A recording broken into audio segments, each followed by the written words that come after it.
တချို့စုံတွေအတွက်ရင်သွေးငယ်လေးရဖို့ဖေဖေမေမေဖြစ်ခွင့်ရဖို့ဆိုတာကမလွယ်ကူတာမျိုးဖြစ်နေတတ်ပါတယ်။ဒါလည်းတဖြည်းဖြည်းကြီးလာ40နှစ်မှပြီးတော့ဒီလိုရတာ။အခုပွဲလေးမှာတော့ဒီလိုအခက်အခဲတွေကိုကြောဖြတ်ပြီးတော့ဖေဖေမေမေတို့ရဲ့လောကတွေကိုရောက်လာကြတဲ့တတမီမီလေးတွေကိုတွေ့ရမှာပါ။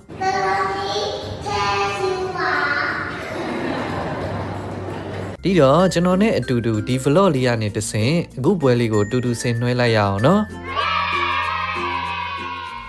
အခုပွဲလေးကတော့ fertility specialist တာဖာမီရဲ့အထူးကုဆရာဝန်ကြီးဒေါက်တာနှင်းသီတာထွန်းက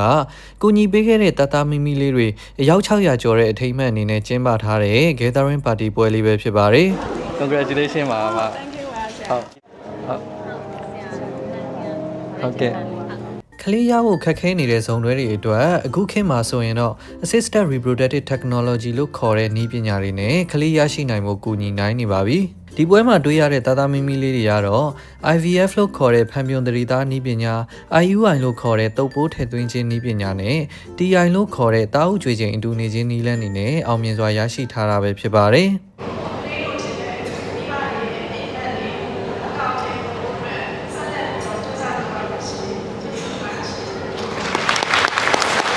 အခုကတော့အမဒေါက်တာနှင်းကပထမဆုံးကူညီမွေးဖွားပေးခဲ့တဲ့ချစ်စရာမီမီလေးကအမတ်တရစကားပြောပေးနေတာပါ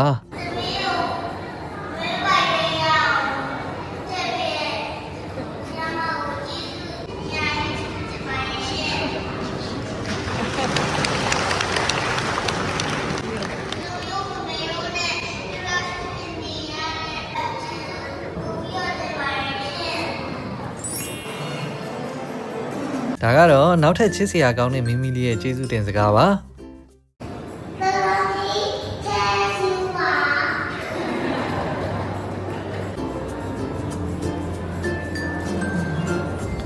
ပြီးတော့ဝိုင်းမှာထိုင်းနေကြတဲ့မမေတွေအချို့ကလည်းရင်သွေးလေးရဖို့ကြိုးစားခဲ့ရတဲ့အတွေ့အကြုံတွေရင်တွင်းခံစားချက်တွေကိုမျှဝေခဲ့ကြပါသေးတယ်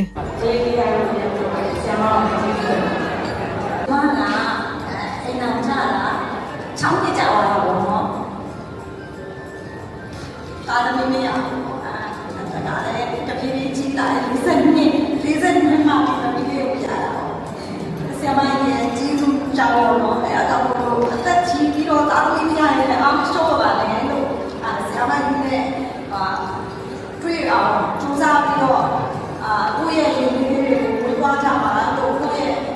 ပျော်ရွှင်တဲ့မိသားစုဘဝတွေကိုပိုင်ဆိုင်အောင်စူးစမ်းကြပါလို့ပြောချင်တာကဆရာမကြီးတွေကိုကျေးဇူးများကြီးတင်ပါတယ်။ကျွန်မဆိုရင်တစ်ချိန်နဲ့ရတာပါ။အိုင်ရတာပါရှင်။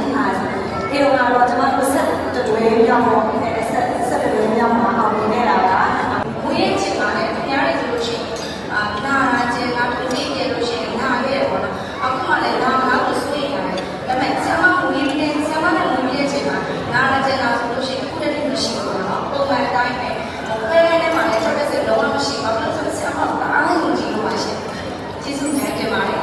ကဲအခုကတော့ကလေးလေးတွေအတွက်ပြောစရာ magic show အချိန်ပဲဖြစ်ပါတယ်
ဗီဒီယိုလေးရိုက်နေတာအမမိကုန်းလေးတွေတချို့မေးလို့ရမှာရပါတယ်အမအနေနဲ့ပေါ့နော်ဒီနီးပညာတွေနဲ့ကလေးရရှိအောင်ကူညီပေးခဲ့တာပေါ့နော်ဘယ်လောက်ကြာပြီလဲမသိဘူးဗျ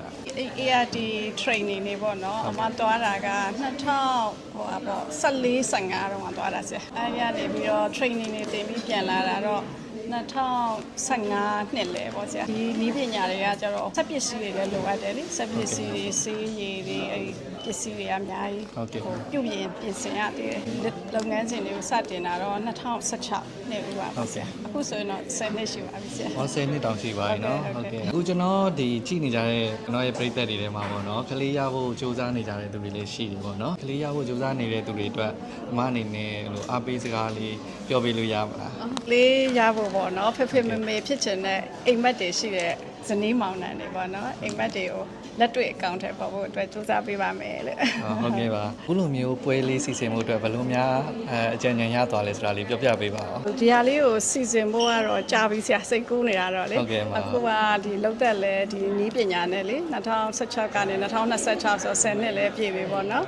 ကလေးလေးတွေလည်းရရှိလာတာရောက်ပေါင်း600ကျော်ရှိပြီဆိုတော့ပွဲလေးတစ်ခုကိုအမှတ်တရစီစဉ်ခြင်းလို့ပါဆရာဒါပေမဲ့ဟိုလက်တလောလေး contact ရှိတဲ့သူလေးတွေကိုပဲလက်လန်းပြဖိတ်လိုက်ရတာလေးရဲ့တချို့ဖေဖေမေမေအရန်ခင်နဲ့မိဘတွေရှိတယ်ဒါမှကျွန်တော်မဖိတ်လိုက်ရတာလေးလည်းရှိပါတယ်ဟိုတချို့မိတ်ဆွေတွေလည်းလက်လန်းမမေလို့လေအဲ့လိုမဖိတ်လိုက်ရတာအမြန်စီစဉ်လိုက်ရတာလေးရှိတော့အဲ့ဒါလေးသူလည်းအနှုံးညွတ်တောင်းမှပါတယ်လို့ဟုတ်ကဲ့ပါဟုတ်ကဲ့